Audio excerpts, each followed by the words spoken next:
অভিযোগকারীর বয়ান বদলে উদয়ন গুহর মামলায় স্বস্তি, 9 দিনের পুলিশি হেফাজতের আবেদন খারিজ।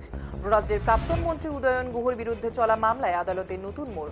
অভিযোগকারী তপন বর্মন বিচারকের সামনে বয়ান পরিবর্তন করায় মামলার বিচারে উদয়ন গুহর কিছুটা সুবিধাজনক অবস্থানে রয়েছেন বলে দাবি সরকারের পক্ষের আইনজীবীর। উদয়ন গুহর বিরুদ্ধে চলমান একাধিক মামলার মধ্যে নতুন করে একটি মামলায় গতকাল তাকে আদালতে পেশ করা হয়। শারীরিক অবস্থার কথা বিবেচনা করে বিচারক তাকে একদিনের পুলিশি হেফাজতের নির্দেশ দেন। সেই হেফাজত শেষে শুক্রবার তাকে ফের আদালতে তোলা হয়।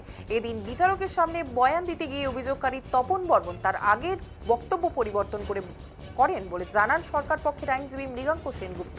তার দাবি, লিখিত মুচলেখায় তপন বর্মন জানান 2021 সালের যে ঘটনাকে কেন্দ্র করে অভিযোগ করা হয়েছে সেই ঘটনার দিন সেখানে উদয়ন গুহ উপস্থিত ছিলেন না। একইভাবে মামলায় আর এক অভিযুক্ত হযরত মিয়াও ঘটনাস্থলে উপস্থিত ছিলেন না বলে তিনি দাবি করেন। এমনকি উদয়ন গুহকে জামিন দেওয়া হলেও তার কোনো আপত্তি নেই বলে অভিযোগকারী আদালতে জানান বলে দাবি আইনজীবীর। অন্যদিকে সাহেবগঞ্জ থানায় পুলিশের পক্ষ থেকে উদয়ন গুহকে ওই মামলায় আরও 9 দিনের পুলিশ হেফাজতে নেওয়ার আবেদন জানানো হয়। দীর্ঘ সওয়াল জবাবের পর বিচারক পুলিশের হেফাজতের আবেদন খারিজ করে দেন এবং উদয়ন গুহকে পুনরায় জেল হেফাজতে পাঠানোর নির্দেশ দেন। আগামী 25শে আগস্ট উদয়ন গুহকে ফের আদালতে তোলা হবে।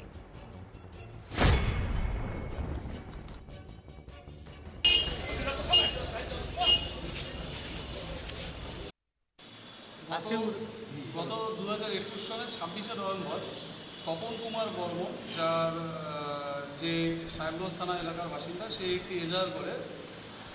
সেই এজাহারের বেসিসে গতকাল উদয়ন গুহ তাকে সোনারেস্টের প্লেয়ার যেহেতু ছিল, তাকে মহামান্য এসিজেন কোর্টে প্রেরণ করা হয় এবং তার জন্য 10 দিনের পিসি চাওয়া হয়েছিল। প্রথমত মহামান্য এসিজেন আদালত তার 4 দিনের পিসি কেয়ার অ্যালাউ করেছিল, কিন্তু তার শারীরিক অবস্থার কথা চিন্তা ভাবনা করে এবং তার ডাক্তারি সার্টিফিকেট বিবেচনা করে মহামান্য আদালত পরবর্তীতে তার 1 দিনের পিসি কেয়ার অ্যালাউ করে। আজকে অর্থাৎ 14/8/2026 তারিখে পুনরায় উদয়ন গুহকে এসিএম 2 আদালতে প্রেরণ করা হয় এবং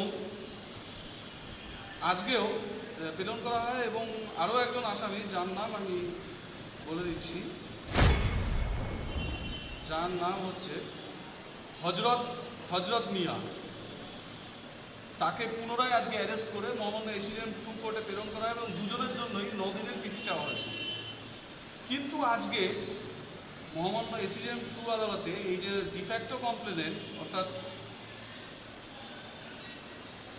তপন কুমার বর্মন, সে মহামান্য এসিএম 2 আদালতে ওঠে এবং ম্যাজিস্ট্রেটকে বলে ওই 21 সনে যে মামলাটা হয় সেই মামলায় সে আজকে যাকে অ্যারেস্ট করা হয়েছিল অর্থাৎ এই হযরত মিয়া, তাকে সে চেনে না এবং সেই ঘটনায় এই হযরত মিয়া সেই দিন ছিল না এবং সে মুচলেখা মহামান্য এসিডেন্ট 2 কোর্টে মুচলেখা দিয়ে বলে যে উদয়ন গুহর যদি জামিন হয় তাহাতে তার কোনো আপত্তি নেই।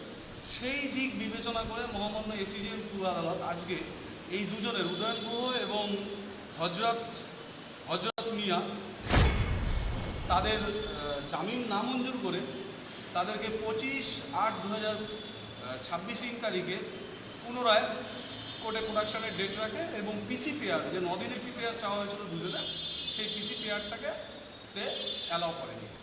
আমি